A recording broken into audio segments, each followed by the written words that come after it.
Welcome back, everybody, to another Party Pace podcast. It's a trans-oceanic get-together, nerding out about bikes, specifically the MAID show. I'm Russ, your host. We've got Nolan from the Bike Sauce and Daniel Yang, repeat guest from Neuhaus and Artefact Bikes. And I was going to rename this episode like Two Engineers and an English Major.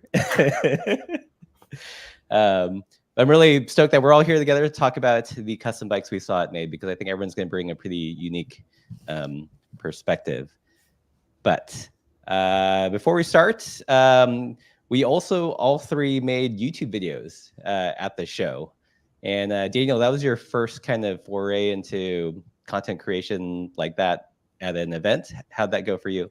Yeah, before I was just really making extremely niche Fusion 360 tutorials. So very limited market for that. But yeah, so it's actually interesting. I did go into MAID with the plan of making a YouTube video just because, and we'll probably talk about it later. It was definitely probably the biggest promotion I could do as a brand was the YouTube video, but also it's just fun. Like I got to sit down and chat with some of the really good builders that I respect, and the conversations were actually quite long, like 20-30 minutes long, but then I had to chop it down to 3 minutes. So you should have left it all in there, man. Yeah, but I definitely learned in the process. Yep. Like I told myself, oh, this is going to take 4 hours and I'm done, but it ended up taking probably 20 hours. I would go home after the show and edit from like 7 to 11 and then go back to the show, shoot more. So yeah. But yeah, how long of a video did you get out of that whole? About 20 hours. Minutes. How long? 20 minutes. 20-minute video from 20 hours of editing. I know, pretty good, right? That's pretty good, yeah.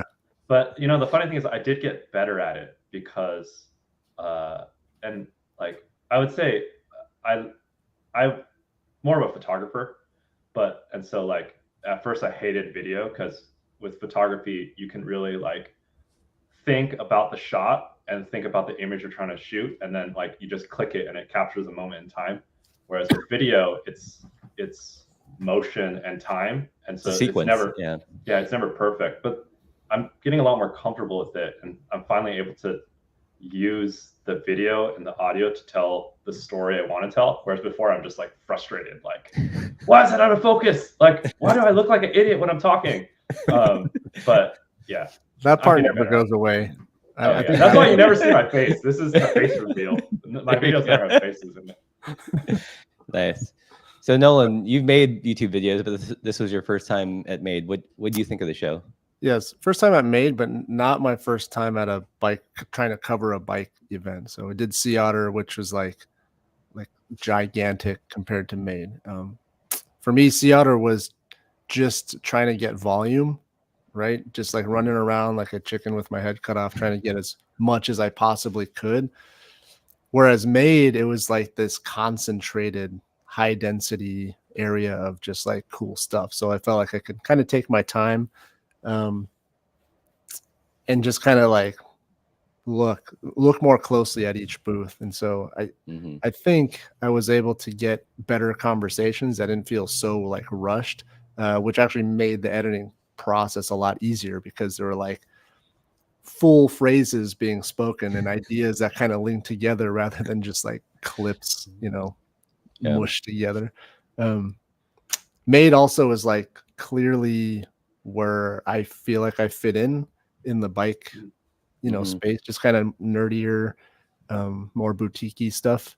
So I was very pleased to be, in that space with like friends and, so many more people. MAID is a much smaller show, but I probably recognize and probably 10 times as many people probably recognize me at MAID than they did at Sea Otter, which made it feel a lot more fun and inclusive. Yeah. It's been by far like probably my most favorite show to cover because of that reason. It's where, the people that watch my channel go to, all the brands that I like to cover are there. And like you said, super high density.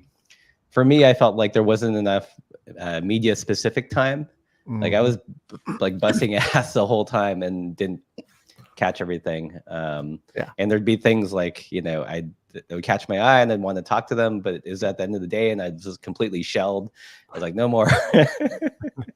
Yeah, So, last year they had an extra media day, like an entire media day, Oh, and Yeah. also half of the other day.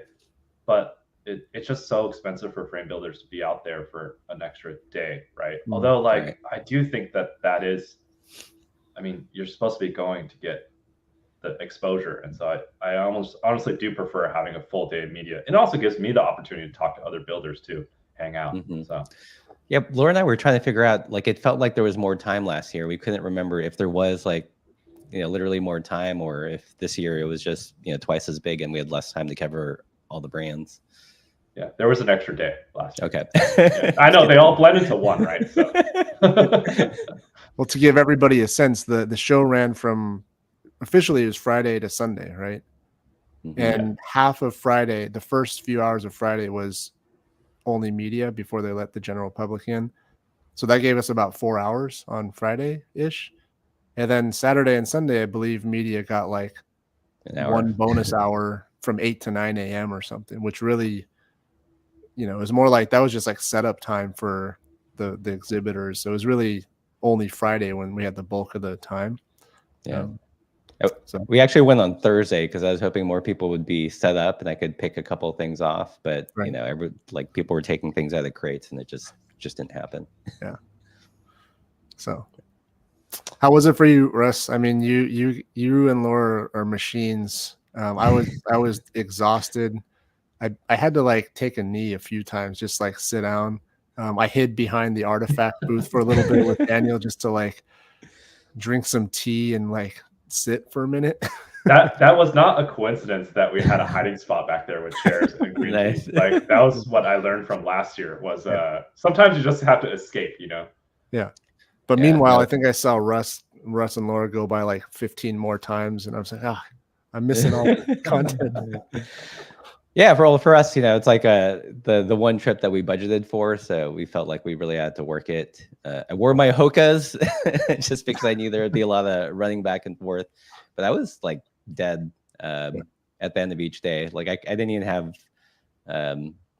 you know, brain space to edit. That's why we was playing ping pong instead. The Airbnb was pretty.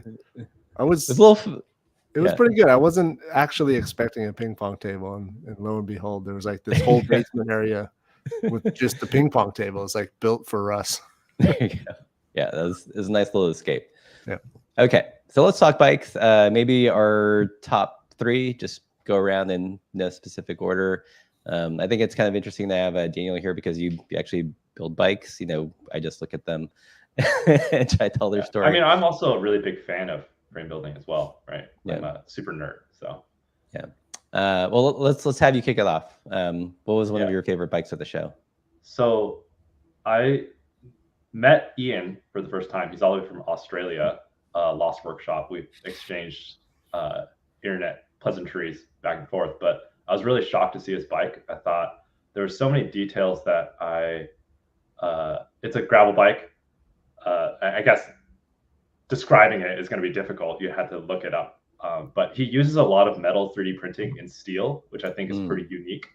And what I love about it is when you look at the bike, it doesn't seem like anything's 3D printed. And I feel like that's a really clean, beautiful aesthetic. It's timeless. And also it's a design that can be applied to casting and then trickle down to lower cost metal bikes. So that's I'm really excited about that. I have a 3D metal 3D printing question while we're on the topic, and this is coming from an English major, so excuse me if it's obvious. It's okay. I'm an influencer now too, so you know. Okay, there you go. I'm no longer an engineer. I'm VP of influencing. I'm assuming like when metal has some kind of grain structure, or if I'm making it up, does 3D printing emulate that, or is it just like a homogeneous like? Yeah, it does not emulate the grain structure. 3D printed metal is, well, it's okay. So like the grain structure is probably on a very micro scale, right? Like when people talk about like hardening steel or alloys of steel, it's on a microstructure. 3D printing is actually slightly more macro Like the grain structures are bigger, so it is there, and the material properties are different. But that's yeah, it's not as good as one homogeneous piece of metal for sure. Okay, all right. Okay, that was my English major question. This is the one you're talking about, right, Daniel? Yep, that's Ian from Lost Workshop. So what elements are 3D printed? Is it the seat stay? Is it the seat yokes and chain Well, stay? I mean, you could look at it, right? What is? I don't know. It's, I would say the biggest, well, the dropout, I think that's a little bit more clear that that's printed. But the one that I was a really big fan of is he printed that seat collar. And okay. When you look at it, you're like, that looks so integrated, right? And it's not brazed on, but it's not. And yeah, that's why I thought, wow, he's bringing something really creative to it. Oh, interesting. I'd assumed it was just brazed or something. Yeah, exactly. And that's the kind of design that you could cast it, and then you have a stronger, beautiful design. Yeah, and he gave me a gigantic hug and cracked my back, so that was cool too. Super nice guy. Nice. Hey Nolan, can you be in charge of the screen sharing since my computer won't do it apparently? I'll do my best. Yeah, I'll do my best. Should I just go through my 3, or do you guys want to cycle? Yeah. What else you got? All right. Next up, and these maybe these are in order. Let's just say they're in order. Number 2, the number 22 reactor. That bike, I think, broke the internet, and like, it's on the surface level, you're like, that's so dumb. They 3D printed an entire bike, right? And then at the same time, I'm like, that's amazing. Like, so there's a couple design elements on it that got me really excited when I look at it, because people 3D print bikes, like titanium bikes. They've done that. Like Highlight has done that at, I think, the Germany trade show. They 3D printed an entire bike, but they're just like 3D printing carbon fiber designs, almost like very swoopy shapes and very smooth transitions. But Bryce, number 22, his background is in architecture. And so he's really good at showing off different materials and shapes and creating feelings with the design, right?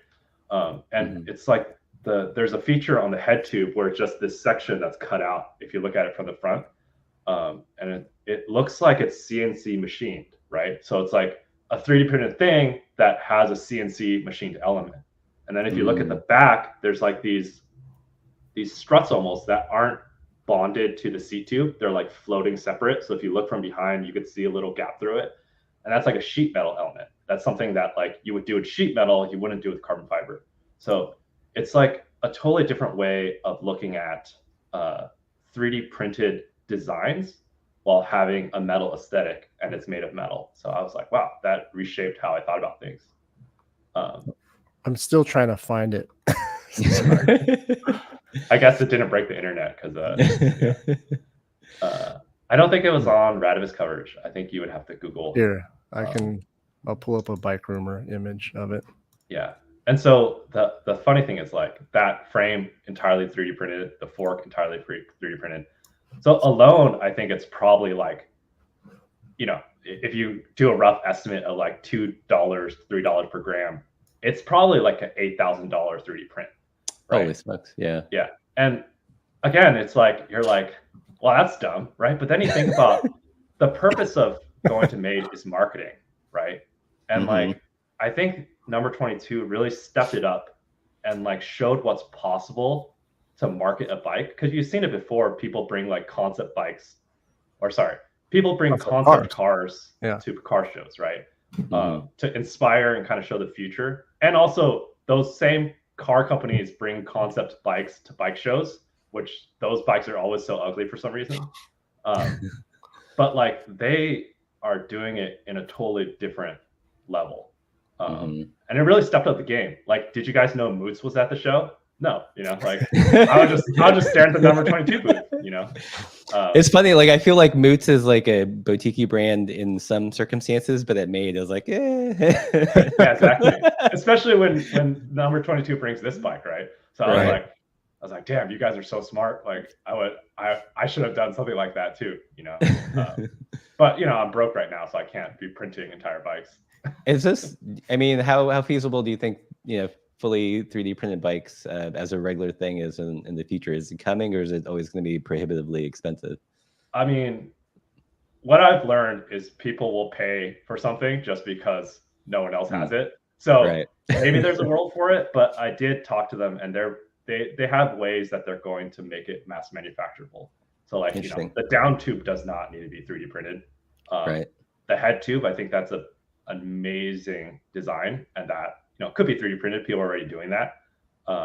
And yeah, seat stays, chain stays, those can all be traditionally made, but it takes a lot more tooling to do that, so it takes more time. But yeah, I mean, it's a beautiful bike. Did you find out how long it took them to print it out? Was it like a scale on the scale of days, or? Yeah, I honestly don't know. I didn't ask. It was several. I think I asked. It was more than several days. Wow. To print it. Yeah. Yeah. Can you imagine being the person who's like sending off this file to be print, and they're like, I hope I didn't screw anything up, That's part of 3D printing too. Like, the technology is really getting mature quickly, but it's not perfect yet, right? So if you 3D print a frame that takes 2 days to print, and there's like an imperfection in the first like 30 minutes, you won't know until the whole print comes off the bed, right? Yeah.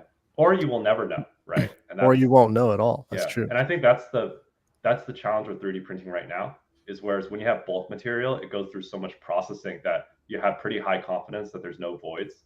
Whereas with 3D printing, every print is slightly different. Humidity, temperature, material, even the part you print or the arrangement is slightly different. And so there's not a really good way of validating that your print was legit, right? Yeah.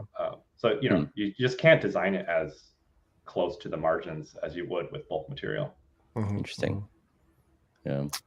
I wonder if it takes away a little bit of the charm of the artisanal frame builder when you just drop a CAD file and then you hit print. Yeah. I mean, but maybe that's the point. That's what they're doing, right? Which I'm like, yes, do it. I wouldn't do it, but I'm glad someone is. The amount of time that they saved on the actual manufacture of the frame, that was just displaced in the design of the frame originally, probably. So yeah. But then you do something that's totally new and like totally different way of looking at a bike, right? And I think that's worth it.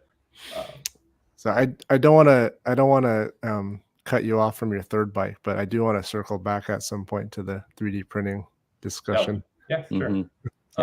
Third bike. Yeah. This bike was my favorite. Okay. And it is the Bike Friday folding e-bike. Wow, I'm surprised you went there. Yeah, and I was surprised too. I saw that and I was like, "What the heck?" I've been playing around with e-bike motors as well in design space. There's actually a company, Vector Propulsion Labs. They handle the distribution of Bosch in the United States, and they're super nice to work with. They have like really good engineers, and they're really about promoting like car-free lifestyle and enabling that. But this bike, I think, is the one that will do it, right? Because it's a folding e-bike, so a lot of people in cities, it's easy to transport, get you from A to B. And the innovation is that they used a sheet metal mount for the motor. And that I'm sure someone's done it, but I haven't seen it done kind of in this space. And to give an idea, a 3D printed mount is what we have. That one costs about $200, $250, but a sheet metal mount is like $10, right? And you could cast one too, but that costs tooling and it looks uglier. Yeah, this guy. So yeah, go ahead. Oh, which part's the mount? It's the part that the battery rests on, or the motor. So the motor, okay. Yeah, the little part behind the motor, right here, right? Yeah, yeah. That's so beautiful and so creative. Like, it's such a compact unit too. To tilt the drive motor up like that instead of horizontal, it's just, yeah. Sometimes you see some things and you're like, damn, I wish I thought about that. But yeah, like that's the bike that I would totally buy and ride and have fun on. So definitely good job for them. I mean, the cool thing about this one is like the mechanism, the folding mechanism is very different from like a Brompton, right? It kind of like tacos itself. It folds in the plane, sort of. And the whole bike is like under 15 pounds or something. It's like crazy light for what it is.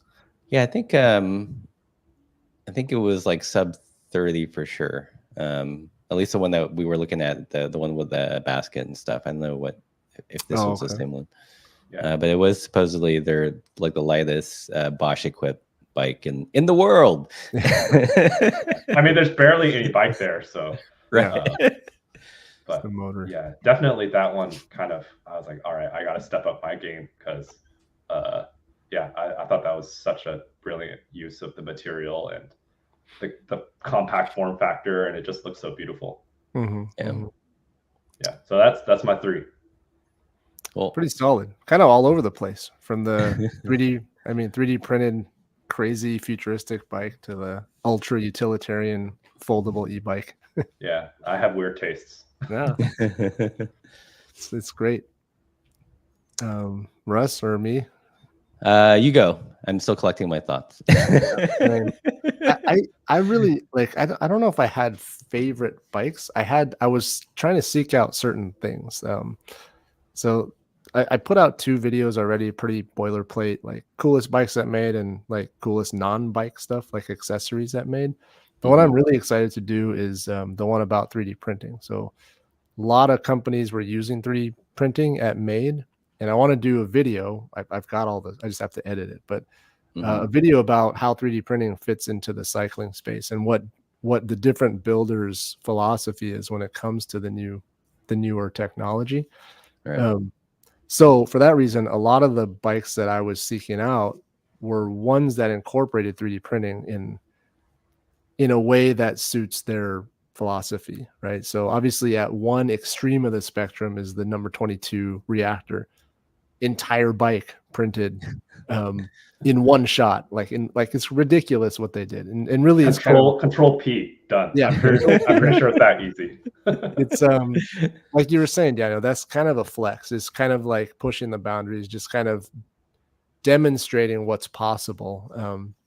But even talking to Mike at number 22, I was like, well, is this going to be a production bike? He's like, there's almost no chance that when this actually comes out, we'll actually 3D print the whole bike, because there's no reason to, right? You've got metal tubes that are already available, right? There's no reason to print a down tube if it's just going to be circular the whole way. On the other side of the spectrum, there's companies who are using 3D printing kind of like you, Daniel, like other companies with your similar mindset that are using 3D printing to simplify the manufacturing process and improve the design of the bike. So it's more of a design choice rather than an aesthetic choice. One example of that was actually not a bike, but the Bitchin handlebars. Bitchin is the name of the brand, not a descriptor, or maybe it's both. But if you look, they have some titanium drop handlebars. Did you see those ones? Where the drop is super sharp, which if you tried to bend a metal tube that sharp, where the hoods go, you'll likely crease the metal or break it or somehow, compromise the integrity. They just printed basically 90-degree fittings, which are really tight radius, and that gives them the ability to easily create a wider handlebar or adjust the drops, like the profile of the drops. So it basically turned the handlebar into this modular concept just by using that 3D printed corner, which I thought was really cool. I also liked what Prova was doing with their 3D printed mountain bikes.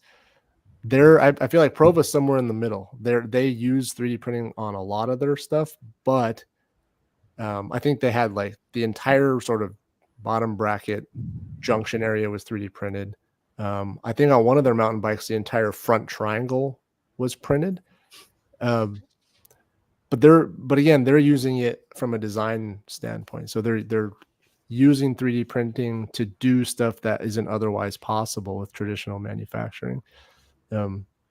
So So Prova and Bitchin and Neuhaus and Artefact. Oh, thanks for the plug. You didn't Yeah, those are kind of the bikes that I was interested in, because it's taking a traditional approach to bike building, but incorporating new technologies, which, how much nerdier can you get? I mean, that's like the coolest stuff in my opinion.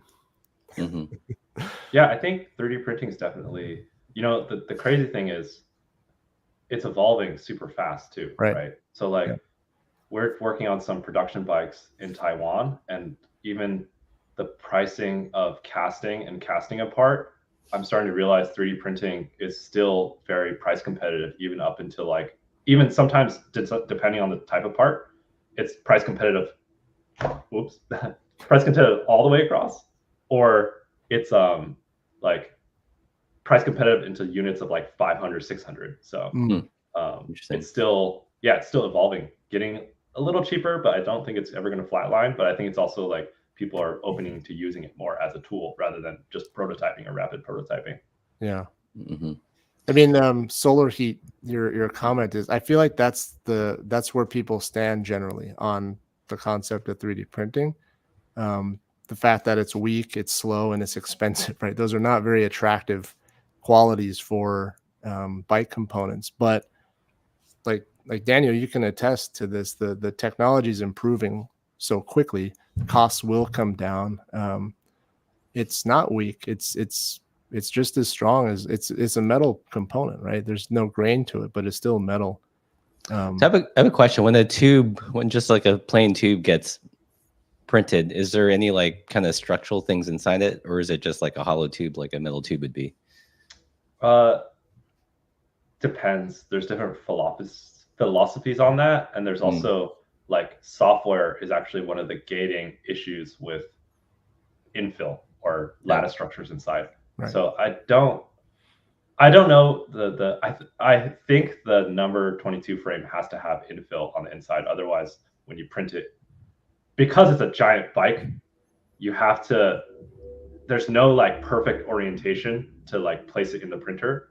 And so you have to probably have some internal support structure to support it while it's being layered up. Like I'm guessing it got printed on its side, and so it probably needs some structure inside to prevent the print from warping or collapsing. Right. Interesting. Anyway, so I was just, to wrap up that idea, since I kind of dodged the question of favorite bikes. I was interested in learning about the frame builders, like philosophies, how they got started, and how long it takes to kind of get comfortable frame building, and then also the 3D printing, how that technology is being incorporated into frame building. I just thought it was really interesting. So I don't necessarily have a favorite bike from the show, but I did enjoy seeing how different brands are incorporating, novel technologies. And to add a little color commentary, I think Mark at Prova was one of the first people to introduce 3D printed parts onto bikes. So like he is the grandfather of 3D printing and frame building. And so it was actually really nice to actually meet him in person, because he's all the way from, Mark and Kelly, his sister, are all the way from Australia. So it was nice to chat with them. Yeah, I had a long chat with him. He's really nice. Once you get, kind of felt intimidating to approach him at first, because it was display was really cool and expansive. But once you got him talking, it was pretty informative, and he's a nice guy. Yeah, he's just really quiet.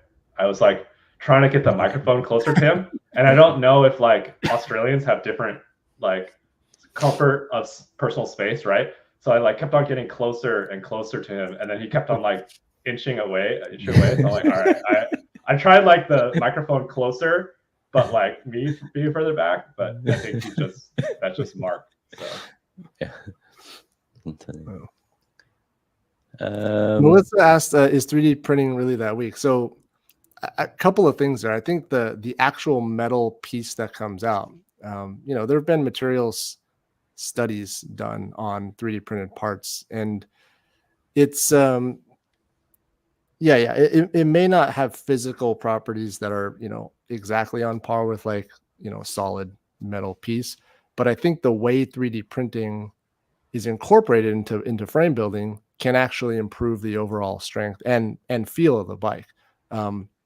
Obviously, I'm headed towards the Y yoke that you used, Daniel, on the Neuhaus frames, because the yoke is this piece that allows the seat tube, and I'm explaining it like I know. You should really explain it. But the yoke is this piece that the seat tube goes through it. And on one side, there's a flange for the top tube to be welded to. And on the other side are two smaller flanges where the seat stays can weld onto. And that's brilliant, because otherwise you're welding these really skinny seat stays to a really thick seat tube. And that joint is not as strong, right? Yeah. As if you're able to incorporate high quality welds without there's never a point where you're welding really thin tube to a really thick tube, right? Yeah, exactly. I would say like every material can fail. Every material has its limitations. 3D printed metal is pretty close to bulk material, like bulk material strength. Not perfect. It has a little less ductility. But I would say the true strength is design. And if you use 3D printed parts correctly, then they will be stronger. If you design a stronger bike, it will be stronger. You know, traditionally constructed bikes fail all the time too. It's just it's just the reality of trying to make aerospace grade stuff at like Walmart pricing, right? I have two silly English major questions. Like when metal is being 3D printed, does it come out molten? Like it comes out layer by layer. They melt it together, and then usually you do a heat treatment or a annealing process afterwards to kind of chill out the metal, because it's not happy when you just laser beam it together out of nothing. Right. It's like really angry, and you have to basically put it in an oven to let it chill out. Gotcha. I think there's a little bit of misunderstanding from early 3D printing where like the powder was glued together with a binder, and then it was melted to be solid. And that people call that sintering, but also sintering is just joining of materials together. And so like a laser beam sintering 3D printed metal is also sintering. So, gotcha. But yeah. So Russ, I don't know what you're imagining, because there's the kind of extrusion type printers that like there's like a tube of molten like plastic PLA coming out. That's not, metal isn't printed that way, right? There's like a bed of powdered metal, like stuff you really don't want to like inhale really quickly. Right. It's like powdered metal. Then the laser comes by and like essentially welds like a line of metal in place. And then they put another layer over on, and then they melt that next layer. Gotcha. So it's built up that way. Yeah. So it's not like like my only experience with 3D printing is, you know, like using stuff like PLA and filaments, and it's just like this giant hot glue gun. I was like, oh, do they? So it's not like molten metals coming out of a tube. It's not like that. It's like you imagine you have a hot glue gun pellet, and then a laser beam comes, and then makes it part. There you go. That's how you can think of it. Like how thick are the layers? Like at what point is like a new layer sintered or? I think it's like 100 microns, so 0.1 millimeters. But it really depends. Like that's the other thing about 3D printing is I wish we had more control over how the parts are printed. But like there's a disconnect between the designer, then the software that's used to create the 3D print, and then the 3D printing fabrication, the 3D printing fab, like the 3D printing company. And it's not like we can own these 3D printers because, you know, we're not in aerospace or defense, right? So we're kind of reliant on other people's software. And are there like a lot of vendors that 3D print metal, or are there just like a handful in the States? There's a couple in the States.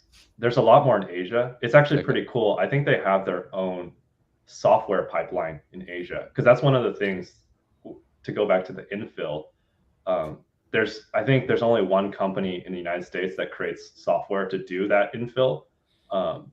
And in China, I don't think they have that because we're supposedly enemies with them, right? And it's like this stuff is used in aerospace and defense. But I think they have their own software to do that, which is cool. And so that's why you don't necessarily see some parts have infill, some don't. It just depends on, do people have access to that software?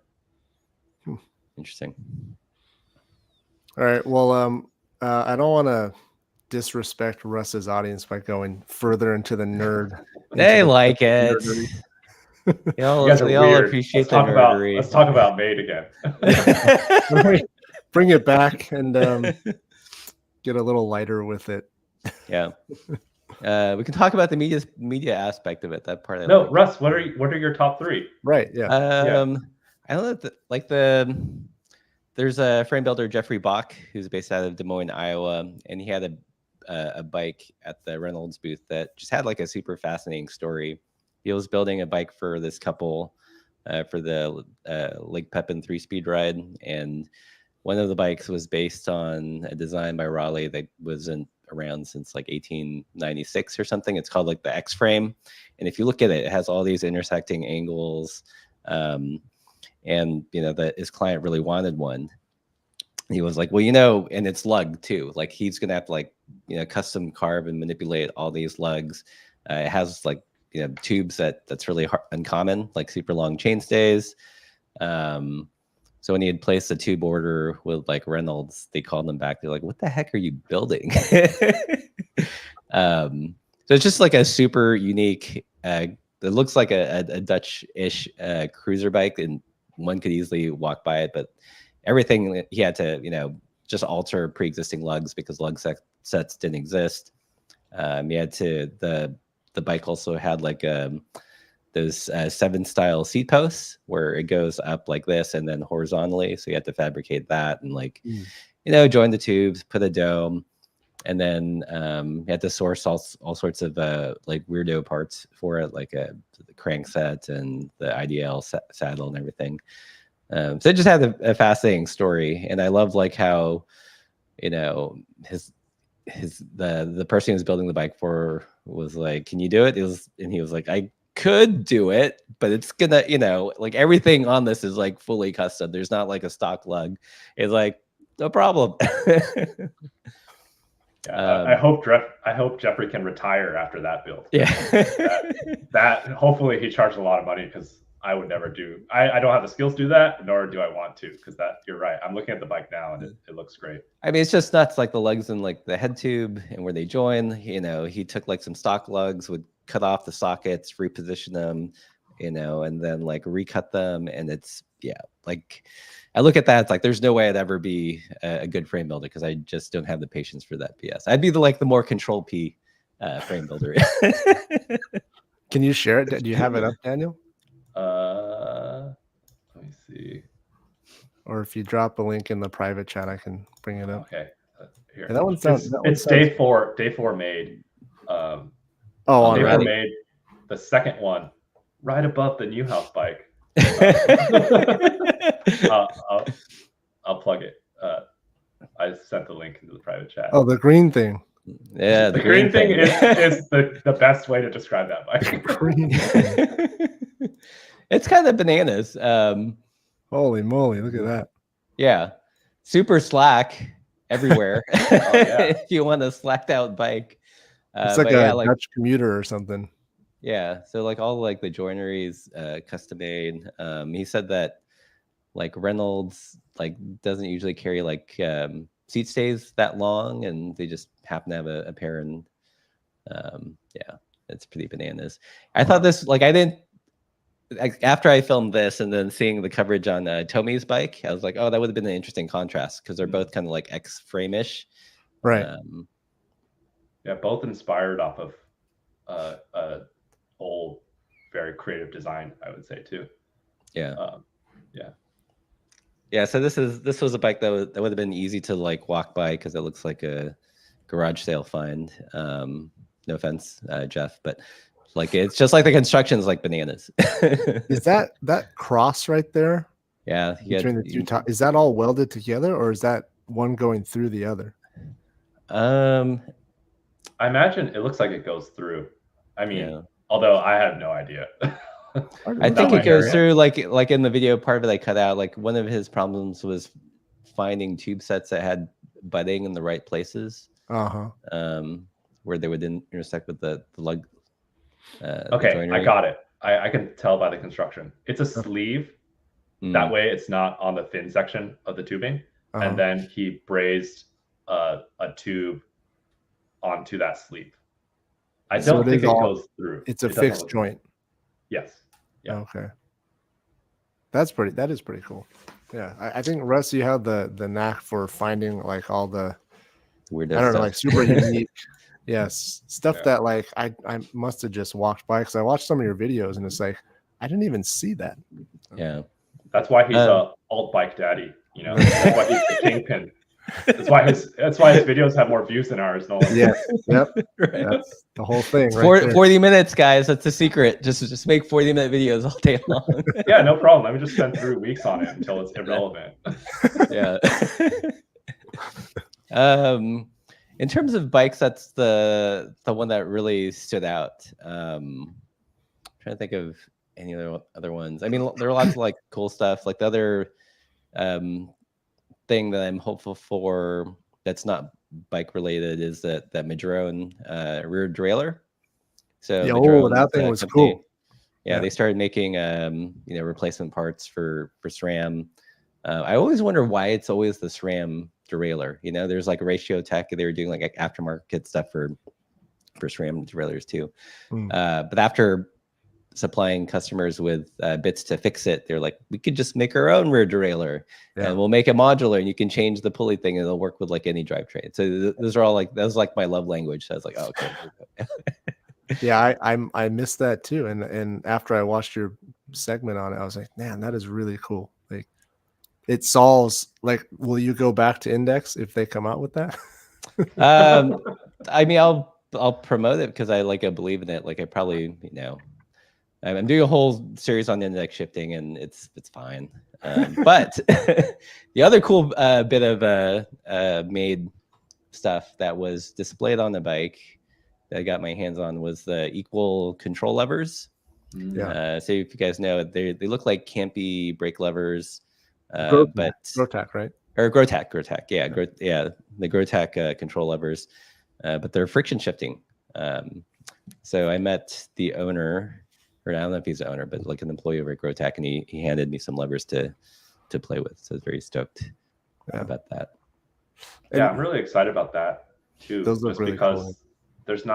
There's really no mechanically shifting drifters anymore that's available to buy. So I'm glad someone else is coming in and doing something different. Yeah, it's interesting. Like I opened up the box and pulled out the instructions. It was all in Japanese, so I'm gonna have to like Google translate everything. But it's a little fiddly to install. Like there's no like a hole on the side where you just slide the cable through. You have to pull open the lever hood, and then there's like a barrel that you have to unscrew and then thread the thing through. But you can change the diameter of the barrel depending on what you're shifting. Right now, it's all friction, but it seems as if they're designing for like interchangeable indexing in the future. So we'll see. Yeah, somewhere I was reading it will eventually allow you to switch between friction and index, like all internally inside of the drifter, that's pretty sweet. Yeah, I'm still trying to decipher the instructions before I make my video on it, but that'll be coming up. So yeah, that's what I liked. All right, bring us out of the nerdy stuff. Yeah. Let's see. We got 137 people in the chat. If you guys have questions for Daniel or Nolan or myself, if you went to MAID, let us know in the comments. One, a couple sub trends was the small bikes. There were a bunch of like mini velos there, which is pretty cool. And another one was lots of new YouTubers. Adam Sklar has started his own YouTube channel. Ultra Romance is getting his going on. The Radivus is starting to invest more time on the YouTubes. And Daniel, you're getting your channel going. Like how does that work for like smaller brands and smaller businesses? Yeah, so this is actually something that I thought a lot about before I went to MAID, because we went last year. It's a lot of work, right? Especially for a 2.5 person company. You spend working, like, it's a lot of money too. Probably spent like $6,000 in logistics, travel, booth, and also building up the bikes too is really expensive. It's kind of lame, but it's like everyone's trying to one up each other. And so you have to put the expensive stuff on your bike, which is frustrating. Like for Artefact, I brought my own personal bike and I was going to run 105 mechanical like a normal human being does. But then I was like, oh, like it's not gonna, I can't compete against number 22 because they're printing a whole freaking bike. So I'm like, right. I'll put Ultegra on it. And, you know, like luckily Shimano helped us out a little bit, but you know, we had to put a lot of money into these bikes. Right. And the return just isn't really there for a couple of reasons. And I don't think it's MAID's fault. Like there's bigger things at play. Like I think the whole media landscape has shifted significantly and it's constantly shifting. Like before it was magazines and then it was blogs and then social media came in as a wrecking ball and took everything. And then now like there's a question of what's next. And I think it's YouTube. That's like, and clearly you guys think it's too. I hope so. Yeah. But yeah, it's interesting. Like I feel like I was at MAID for 21 hours, right? Like physically at MAID, longer actually, but like the hours that we were open, right? And like if you think about it, let's say I talk nonstop, that's like 21 hours of reaching people. You have to do it like one by one. But the video that I made, which was my plan all along, was to use MAID to promote myself. That video ended up getting 900 watch hours. Not Rust numbers, you know, but like pretty good for my like sub 500 subscribers at the time. But yeah, and like that's almost probably 100 times more that I could communicate with fans and people who enjoy what I do than if I did at the show, right? But yeah. Yeah, I was talking with Ron, Ultra Romance, because he's investing a little bit more time on YouTube, and I asked him, you know, how it's going on and where that fits in. And for him, he said like it's a much better return than Instagram. He was like, he's got a ton of followers on Instagram, but like a like doesn't convert into sale or anything. But like by having that presence on YouTube, there's just a little bit more opportunity to build trust with potential customers. Yeah. Yeah. I mean, like, and to be clear, it's not about sales. I do this stuff because I love building bikes. And like, honestly, what I found the most satisfying when making YouTube videos is it just allows you to communicate much more clearly. And it's fun for the user to learn about what you're doing or see what you're doing. Right. But I would say for the custom bike space, most of our sales I can trace to YouTube videos, whether it's Hardtail Party or Nolan or just like bike building videos. And so, you know, like obviously I think video is a little bit more engaging because there's movement and there's sound, so it tickles your brain a little bit further. But also I think there's something about the YouTube algorithm and how it promotes you based on how interesting your stuff is, right? As opposed to not, I mean, there's elements of like, you have to kind of be a little clickbaity and then you have to, you know, like promote yourself a little bit. But most of the views are coming from YouTube recommending it to other people because you created compelling, interesting content. And so I think it's the only fair kind of democratic system is right now, right?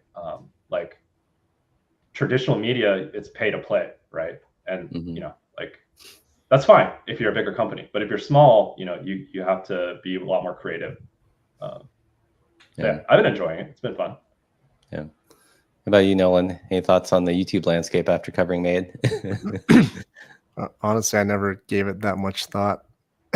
I mean, I'm not trying to promote a business. You know, I don't sell bikes. And the parts that we do sell in our online shop, I'm not making videos to really promote those. So for me, like, I mean, YouTube is something different for everybody, right? For me, it was very selfish. It was a creative outlet that kind of grew legs. And so I like the process of making videos. The YouTube game is fun. I like to see, oh, I tried something different this week and it, you know, people liked it or they didn't like it based on views.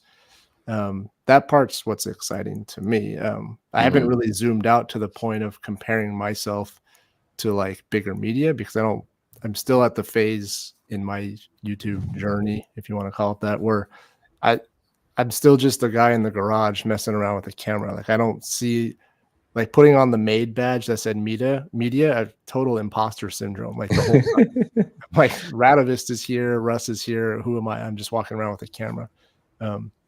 So I don't think I'm in that mind space when I'm creating videos. So I don't know if I have a real profound statement to make on it. Yeah. I mean, what I find, oh, sorry, go ahead, Russ. Yeah, one thing I really try to find like interesting, quirky things, and not so much the things I know other people will cover, because I feel like, you know, those brands will get, you know, enough play. Like for me, what's really gratifying about going to shows or even just doing YouTube in general is signal boosting like really interesting small brands. Like I had it's funny, there's this one booth there, Clever Standard, this Japanese guy. Tomo. Yeah. Tomo. I love Tomo. Yeah, I did a short video. Like he was in like our Eurobike video for not very long, and I was talking about his Choco grips, and he's like, all day people coming by, asking about the Choco grips. And then the guy that does Jack Supply Company, he makes handlebar bags and stuff. I reviewed his bags like years ago. And he came by, he was like, yeah, thanks for that video. It gave like the business a huge push, and you know, now I'm doing bags for SimWorks. But prior to that, it's like, you know, he was known, but like not as well known, but like I was able to give him a little bit of a push. Same thing with like Swood when he made those you know, the bag standoffs. The T-Rack. Yeah, the T-Rack. You know, I'd post a video, or after I posted the video, or like subsequent Instagram posts, he's like, I always know when you post something, because then like all these orders come in. And you know, I don't get a cut from any of these businesses, but it's gratifying to know that like I can help, you know, these small interesting makers in our own way. Yeah, but I would say like from my end, on the other side of that, right, that's extremely important, because, and not to get all conspiratorial, but like definitely there is an echo chamber of ideas in the bike industry, right? And if like media is only being paid to promote the bigger companies, and the bigger companies get to push their agenda, then like the smaller companies who are actually innovating, or who are more closely connected with people, right? Like for example, Nolan, I'm driving down to go to your event later this month, right? September 21st. Yeah, and those are the kind of things that I enjoy, because you get to see what people are actually riding. You get to see like what people, how they're riding, how they set up their bikes, what their issues are, right? And like bigger companies, they can't do that. They're not sending, Shimano's not sending a rep to your ride, right? Yeah, it could be. Yeah, they should be, to steal ideas from us, right? But like otherwise, yeah, you know, I could be doing the greatest stuff and posting on Instagram, it goes nowhere, right? Or like I'm trying to email these companies, hey, review my product, like, and then you know, like it just, maybe the story isn't told correctly, or like it's not, it just gets drowned out in the noise of all the other stuff. And so, you know, it's a really, like, I think it's a really important role. And it does yield better products. It does yield better bikes, right? But yeah, I think it's just getting harder and harder, because marketing and algorithms are getting more optimized. And so it's easy, like, it's really easy to just get squashed by all that. But, it's funny. I feel like I watch a lot of camera and tech stuff, and the camera industry has been a lot more savvy to use YouTube. And I feel like it's only within like the last 5 years, the bike industry is like, oh yeah, this thing YouTube exists. Maybe we should, you know, invest in that. Because like I'd write pitches to brands, and they're like, well, we don't know about this YouTube thing. We're gonna send it to print first, you know, and hope someone like is there to physically pick up the magazine and read it. Yeah, but they're missing out. Like, you know, the frame building is really the proving grounds for ideas, and also connecting with people. And so what's working for me is probably what's going to work, and working for you guys is probably what's going to work in like 5-10 years, right? But yeah, that's why like I realized how important it is to just tell your own story. And that's why I've been having fun making videos, is because I do a lot of cool stuff, and like, how else will people know? You just make a video about it and people enjoy it. You know, it's entertaining. Yeah, I mean, I think it also like humanizes a brand, like Bello Orange, like Igor's been making some videos, and I feel like that helps put a relatable face to otherwise a corporate logo. It's like, oh, there are actual people on the other side, and he is just as like nerdy as I am about, you know, particular things, and it creates that endearment, and I think, you know, companies need that in this day and age when there's so much choice. Like, what's that, you know, X factor that's going to make me gravitate towards this as opposed to this? Yeah. Yeah. That's how Fergus is for Richie. He's kind of like the face, aside from Tom, he's kind of like the boots on the ground, like face of the company. And people relate to it a lot. So I think it's good to have someone in the company to do that. But then the third party, the neutral third party like you, Russ, is, I feel like, perhaps more influential on purchasing decisions than, you know, the actual videos that come out from the brands. Because obviously you're not, you know, you're independent. You don't get paid for these. And that's probably why you've gained so much trust, right? Because you advertise it, you never take payment. So like that's the value of an unbiased video, right? Yeah. Yeah. I'm still waiting for all the AdSense to add up from the MAID show to not be at a loss for covering it. AdSense? What's that? How do I get on that? You know, honestly, you're better off working it in now. You'll make way more.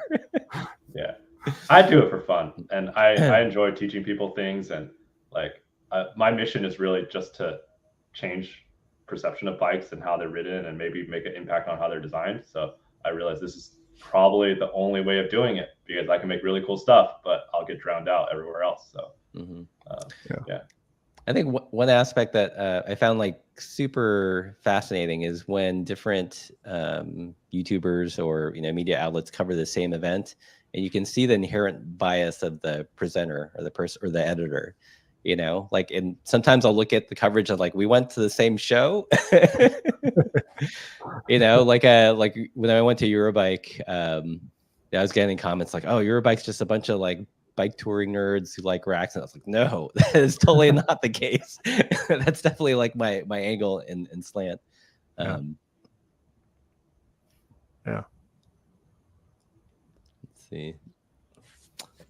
All right. Coming up to an hour, 140 people in the chat. If you guys have any questions for Daniel or Nolan. Did you guys try out Matt Appleman's Cranko leg length finder? And what was your suggested crank length? Did you do it, Daniel? No, I didn't. You didn't? I was busy making YouTube videos. I'm trying to see if I can find a picture so people know what we're talking about. Crankometer, no. While he's doing that, and since the chat is live, I'm trying to come up with an idea for a really dumb video, okay? And I'm gonna build a dumb bike, and I'm gonna build it, ride it, test it, okay? And so I need the chat's opinion on what I should be building next, okay? So a couple options: a high performance Rivendell, disc brakes, right? Like threadless stem. The other idea was a 29 by 2.4 race gravel bike, like super high performance, really chubby tires. That's actually not a bad idea. I just want to do that. So hopefully you guys pick that. The other one is a good looking cross check.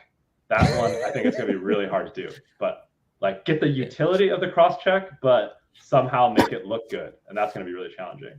Yeah. What's the other one? Oh, the world's largest mini velo. That one's going to be hard. Isn't that the Surly Moonlander that just came out? Right.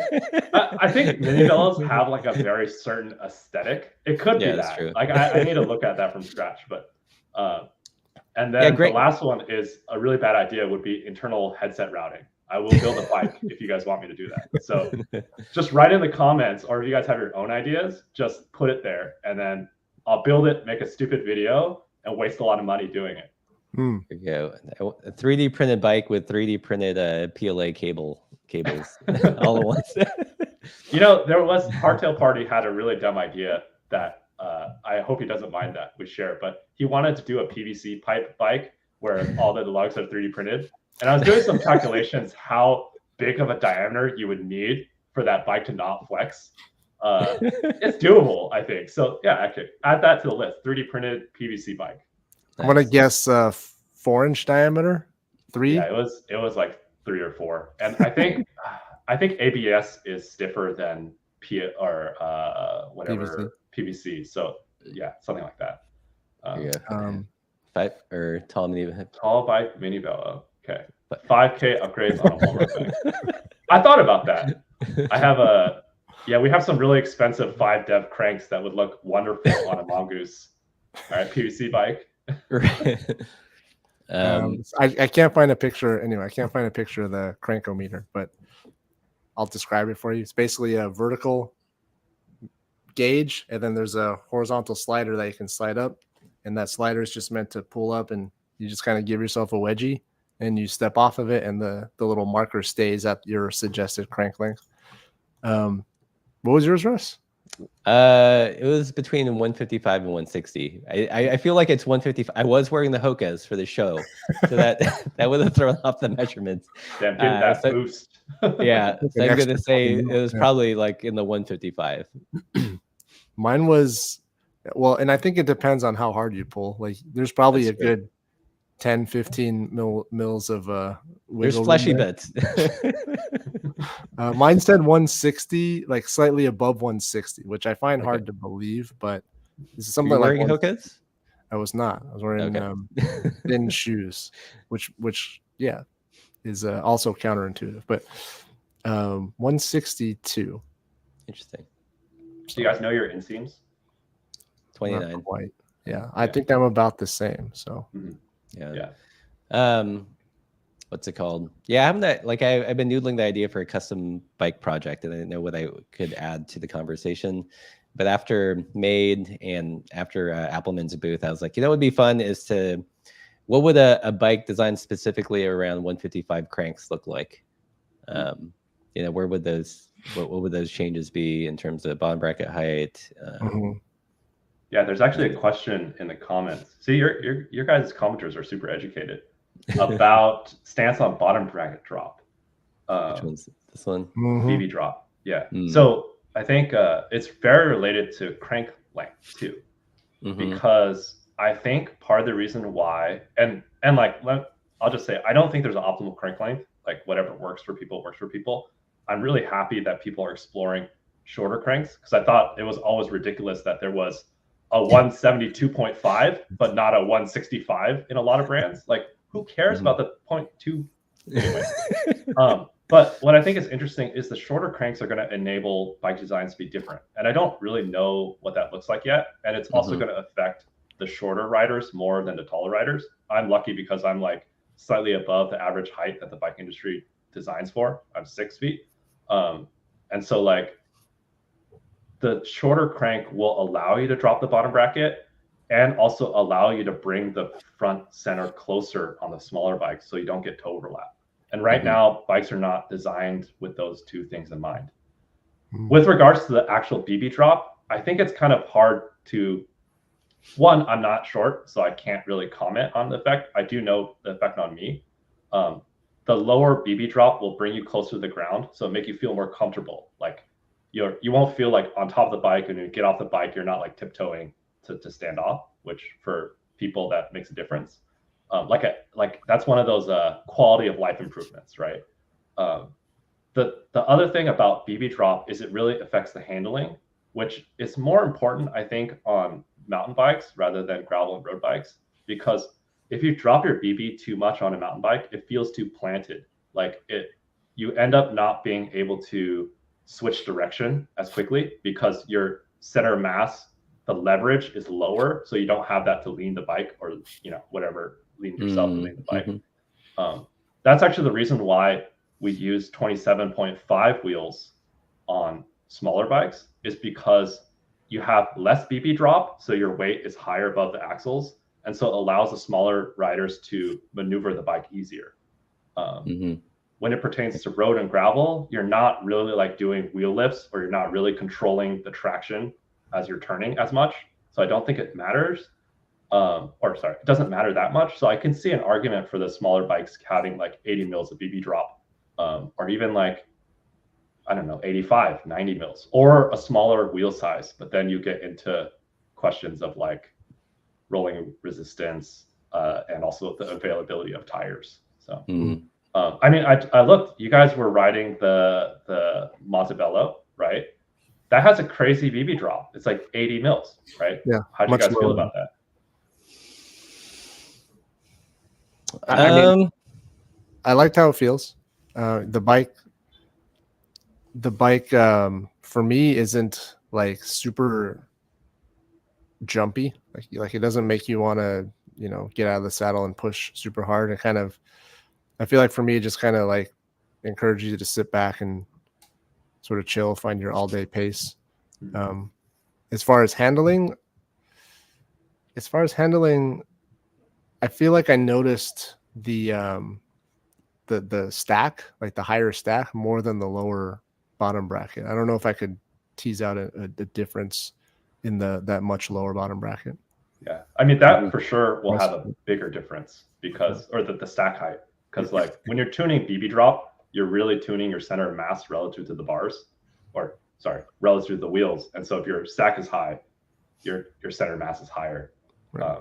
But maybe that goes in conjunction to offset the two, right? You lower the center of mass, taller stack, you get the same center of gravity. Yeah, I finally got the bike a little bit more rideable. Like yesterday, I swapped in shorter cranks and lower gears, and took that for a spin today. Yeah, for me, it feels like a kind of like a sport touring bike.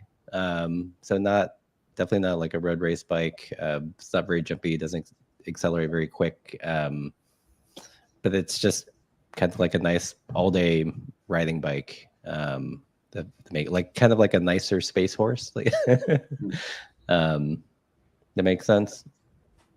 Yeah.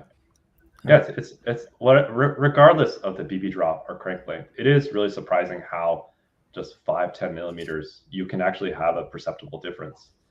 I feel like I'm more sensitive to it in the chainstay. Like I can usually tell when something is like 430 versus 425, and it's just like, ooh, there's some, you know, it just feels like it has more pep. Like I've been going back and forth between the Soma fog cutter and the Outback.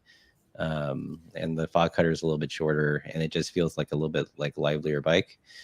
So yeah, that's the chainstay length is something that like I don't really understand why either. Like I have a feeling, because you think about the stiffness, yes, longer chainstays aren't as stiff, but I don't think that that's the biggest difference between the two.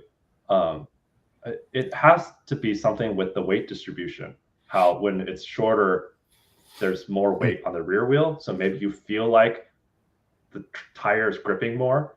Because I'm sure if you tested it like for efficiency, right? Because I know, Russ, you're all about, you know, racing and trying to get KOMs everywhere. Totally. Yeah, but like I'm sure if you tested it, it'll be the exact same time, right? So why does one feel sportier than the other? Well, I was thinking about that. I feel like it's kind of like canoes. So let's say you have like a really long canoe and like one that's like, you know, 3 feet shorter. Like at the end time result, if they were racing, might not be, will probably be the same, but like how it gets there is different. Like there's just like a, you know, like one lurches and one doesn't lurch and accelerates a little bit more smoothly in the water, and one just has like it takes more input, and like there's a lot more surging and pausing and surging and pausing. Maybe because of function of length. We already went pretty nerdy, but the way I think about chainstay length is if you go to the extreme, like imagine if your seat was right over the rear axle. When you turn, you're only rotating, right? Your body's not translating left to right. So if you're sitting on the rear axle and you turn, your body's just spinning with respect to the bike. But imagine sitting on the handlebar. If you turn, your body's rotating, but you're also being forced to accelerate left and right, and your body has inertia, so it's going to be a lot slower. So kind of bringing that back to the middle, a shorter chainstay, I think, could have something to do with the fact that you don't need to accelerate the mass as much laterally, and so maybe that's why it feels a little bit more peppy, like a little quicker to get up and move move the bike around. Yeah, like I always qualify it like it feels quick, but not necessarily faster. Like I don't know.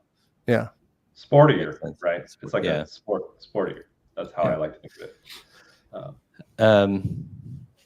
Cool. So let's see. In yours, Tim. Okay. We'll take it home with these thoughts. In your opinion, is attention towards MAID by large cycle companies a positive factor, or could it be in some way distort the alt nature of the artisan world? That's a good question, because like the show was physically, like there were twice as many vendors. You had Shimano was there, which they were not there before, and I hear that they're a pretty big and up and coming company. Yeah, Bosch was there. It did feel like the first. I don't know. What do you think? Was there a palpable difference in the vibes of the show, Daniel, compared to the first one? Yeah, I need to be careful what I say because I don't want to get blacklisted. So I'll turn off my light, and then you guys can't see me, right? Okay, I'm good. Change my voice and everything. Yeah, I would say, like, I've heard frame builders' perspectives, and I know the industry perspectives, and some frame builders are against the bigger companies coming to the frame builder show, because they feel like, you know, they put a lot of work into the bikes, and the other companies are companies, right, with much more resources, and I get that. I also think that frame builders need the bigger companies to bring true money and true eyeballs to event. Otherwise, it ends up being kind of just like a cookie show a little bit. Like, money talks, and the bigger companies definitely bring in money. Mm-hmm. I do think the problem isn't necessarily with MAID. I think it might just be how we're looking at these alt bike small. I can only speak for the frame builders. Like, I think, and I can't speak for all frame builders. I'll just speak for myself. Actually, not myself, because I'm anonymous, right? But it's like, I think in frame building, we pretend like the market is bigger than it really is.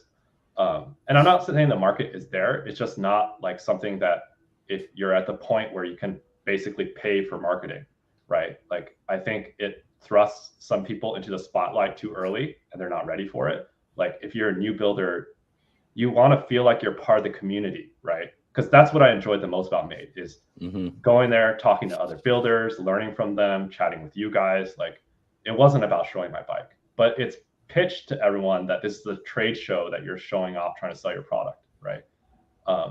And like, yeah, there's an element that frame builders have to fake it till they make it, just like everyone, just like what I'm doing in YouTube. But there's a certain point where, like, you fake it and then you haven't made it, and then you spent like thousands of dollars and months of your time, right? So yeah, I do think that there has to be a balance. Otherwise, frame builders are being used to market the bigger companies. I feel like just even from like the physical like presentation, you know, there's not the budget to compete with like a brand that has a lot more money and make a more compelling like booth that draws people in. Whereas, like, you know, some of like the really indie frame, it was literally like, this is the bike and like a white tent, because that's all they could afford.